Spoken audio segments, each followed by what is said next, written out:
tiempo y todo es difícil agotarlo, pero pues ahora sí que el intento pues se va a hacer.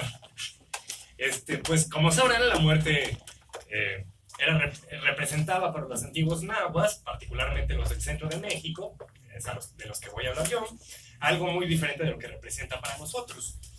En palabras del investigador Patrick Johansson, de manera metafórica, digamos que la existencia Nevilistri y la muerte Miquistli son respectivamente la sístole y la diástole del latido de la vida indígena. Es decir, formaban parte de la existencia. Vida y muerte eran inseparables y eran parte de lo mismo. Para el investigador Alfredo López Osti, los individuos eran creados en el ámbito en el que habitaban los dioses, alcanzaban su desarrollo pleno en el mundo y tras la muerte se iban disgregando los componentes anímicos y corporales. Las personas solamente eran personas estando en el mundo donde su cuerpo, junto con sus entidades anímicas, su identidad social, el destino que le asignaban los dioses, únicamente en una experiencia irrepetible se encontraban en este mundo. Las energías vitales, el cuerpo, los huesos, por decirlo de alguna manera, la semilla que cada ser tenía, era limpiada en el más allá, depositada y reenviada en la tierra para volver a iniciar el ciclo de la vida y la muerte, pero ya como un nuevo ente, de nuevo como una otra forma irrepetible de vida, pero que compartía esa semilla.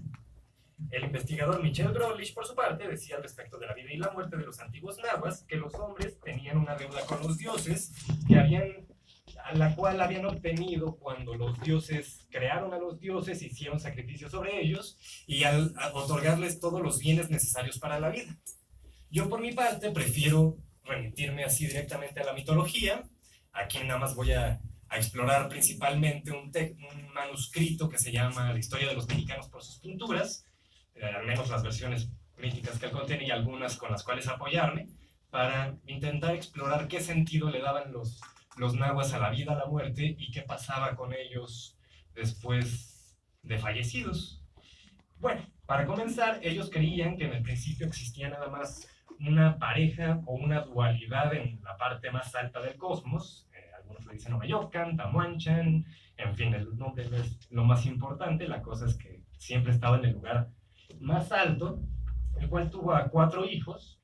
Estos hijos, los que aparecen en pantalla, crearon todo lo que existe, crearon el universo, crearon el fuego, crearon a la humanidad, una pareja, organizaron los cielos, crearon el Mictlán y a Mictlantecutli, es decir, crearon la muerte y crearon la primera pareja humana. A la primera pareja humana les asignaron ya desde ese momento a qué se iban a dedicar. A él le dijeron que él se iba a dedicar a labrar la tierra, a ella que tenía que hacer suertes, hilar y tejer. Ya desde ahí empezaban así a señalar las labores de género, por ejemplo. Pero también algo que era muy importante, los hombres eran creados para trabajar, a diferencia de en el cristianismo, en la tradición cristiana, en la que el trabajo es, pues, un castigo porque no respetaron los deseos de Dios en el paraíso Adán y Eva. Aquí los hombres siempre tenían el objetivo de trabajar, y de hecho esta primera creación era con el objetivo de que los hombres alimentaran a los dioses con su trabajo y sus ofrendas y al cosmos pues, pudiera consolidarse y ser creado. Luego los dioses hicieron el agua y bajaron a esta agua una criatura, algunos dicen Zipactli, Tlantecutli, la cual dividieron en 2.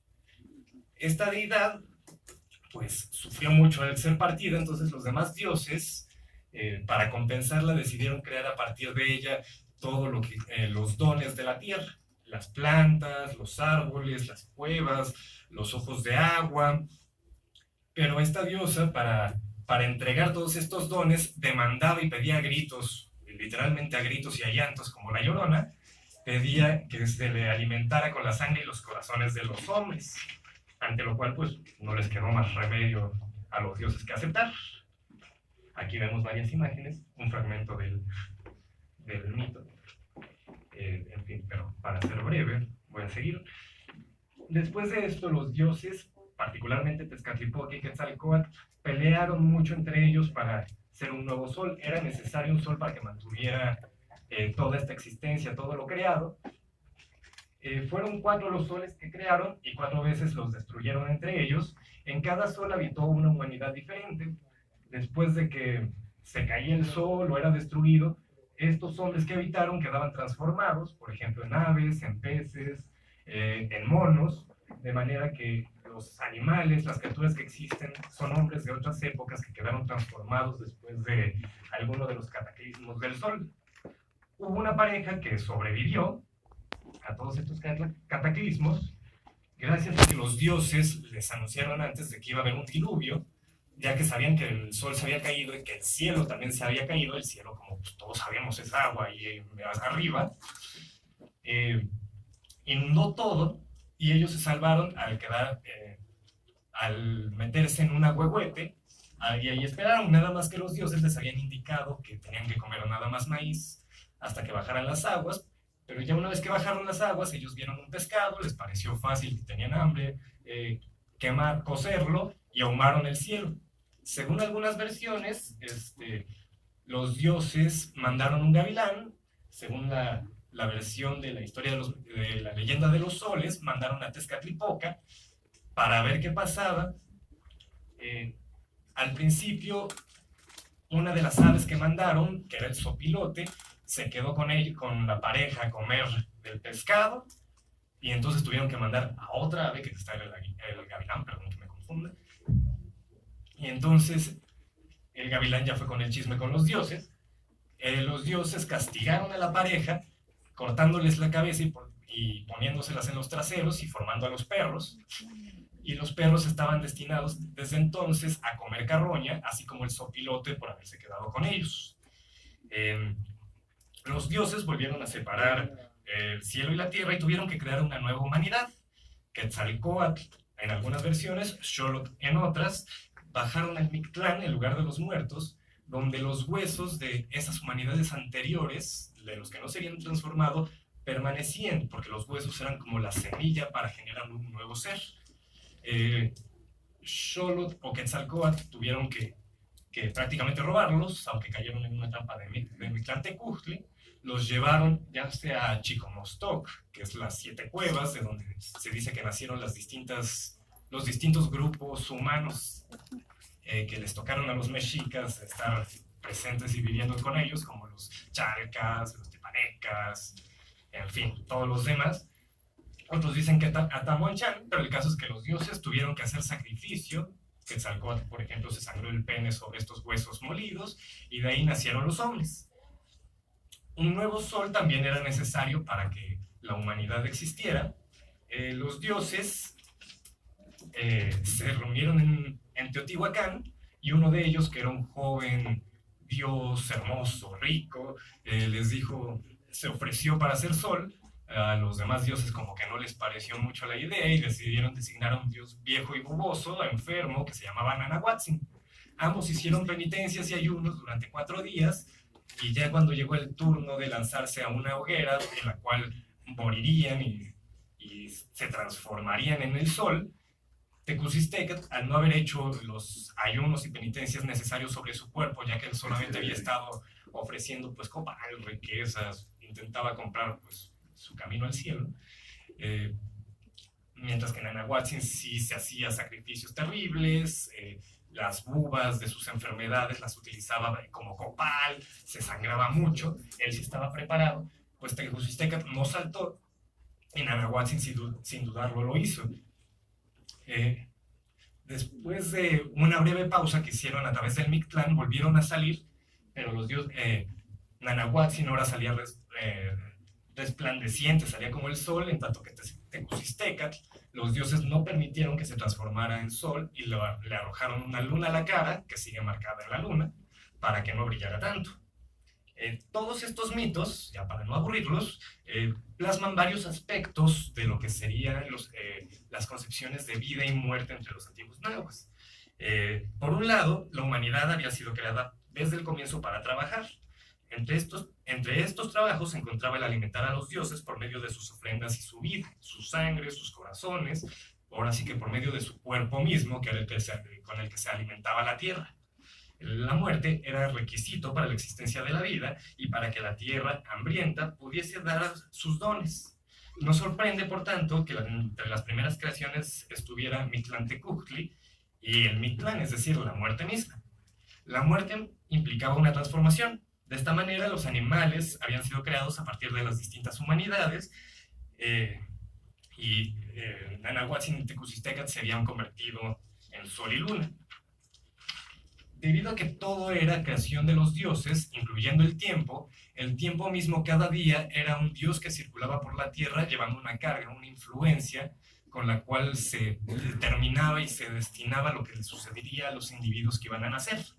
Era la forma en la que morían los individuos, marcada por el día de su nacimiento, la que iba a señalar a qué lugar iban a ir, si iban a ir a un lugar paradisiaco, si iban a ir a un lugar terrible y oscuro. Pero no eran tan fatalistas los nahuas, entonces si hacían merecimientos, si ganaban honra a los ojos de los dioses, estos mismos dioses eran los que elegían la manera en la que morirían los hombres. Entonces, si una persona que había tenido un buen día de nacimiento, un buen destino, un buen pronóstico, si nada más holgazaneaba y no hacía nada, ese buen destino no iba a servir y los dioses iban a decidir que pues, se muriera de una enfermedad cualquiera y entonces ya iba a terminar en un lugar bien feo. O si él había hecho muchos méritos, había hecho autosacrificio, entonces seguramente iba a morir en la guerra, lo cual suena terrible, pero pues entonces iba a ganar un futuro muy glorioso al lado del sol. Eran varios los lugares a los que pensaban que iban a ir la gente después de morir. Entre estos estaban el Mictlán, el Tlalocan, la Casa del Sol, y un lugar al que iban nada más los niños que no habían probado aún maíz porque sabía que el maíz generaba la deuda que tenían que pagar los hombres y por la cual eran devorados las personas, que se llamaba el Tonacacautitlan. El primero de estos lugares, que era el Mictlán, era un lugar muy oscuro, principalmente lo importante de este lugar era la presencia de Mictlantecutli y Mictecacihuatl.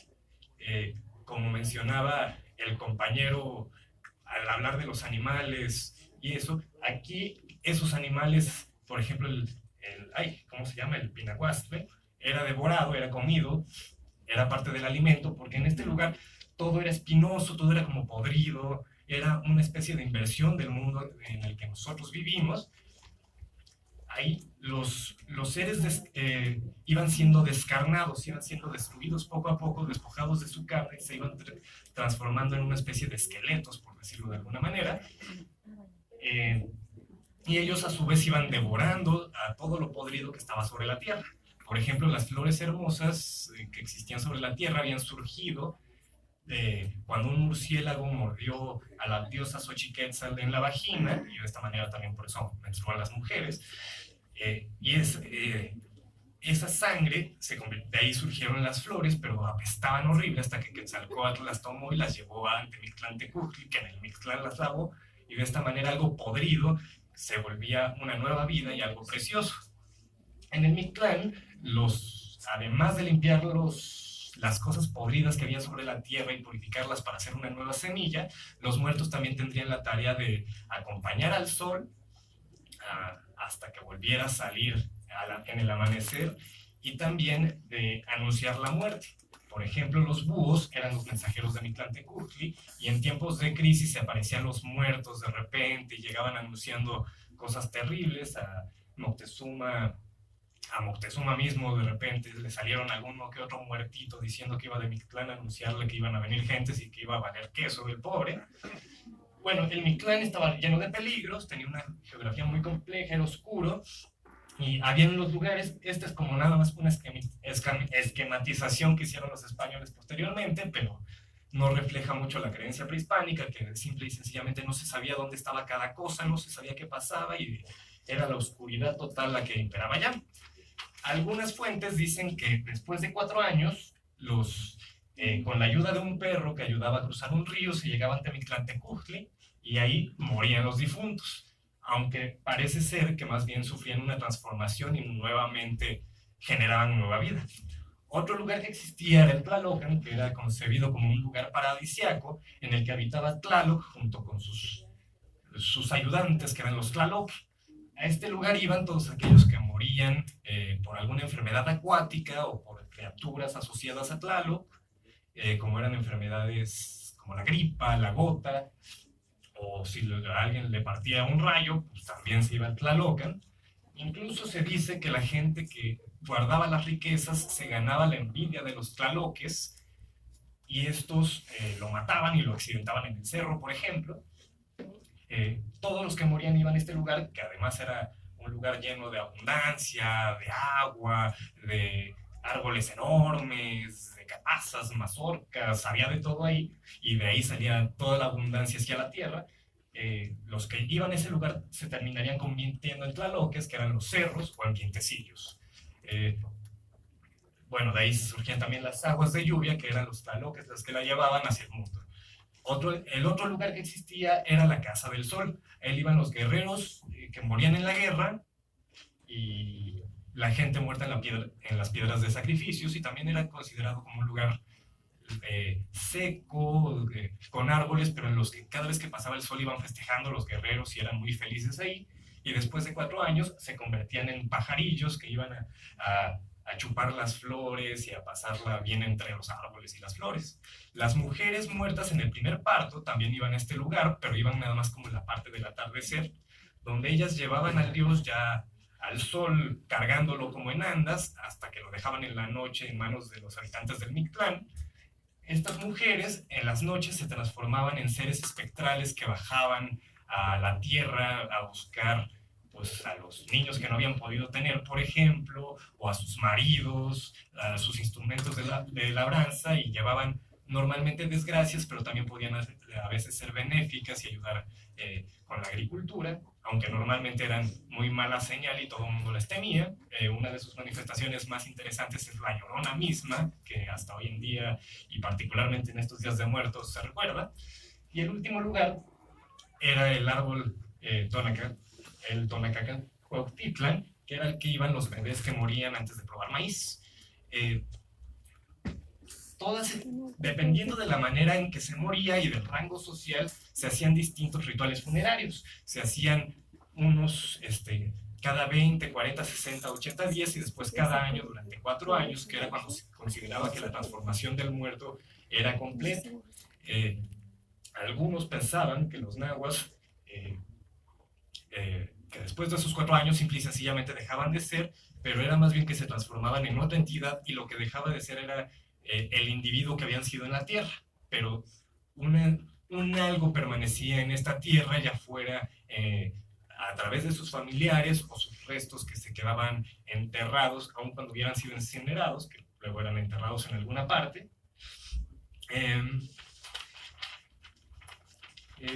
Bueno, tenían que ser, la única forma de ser recordados iba a ser por medio de los cantos.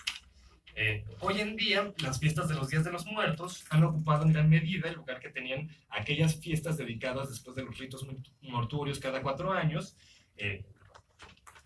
En algunos pueblos se cree que tras cierto periodo de tiempo, hoy en día en la actualidad, los difuntos van desapareciendo.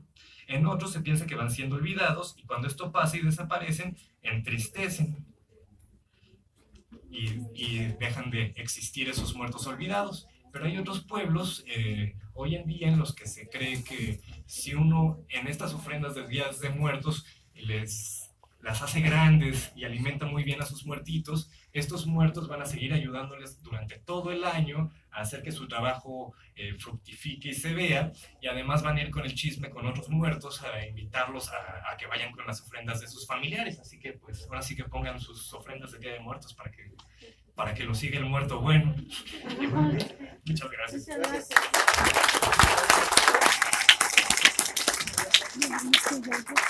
gracias al profesor. Queda la palabra con el profe Rodrigo. Todos los países, la línea central está muy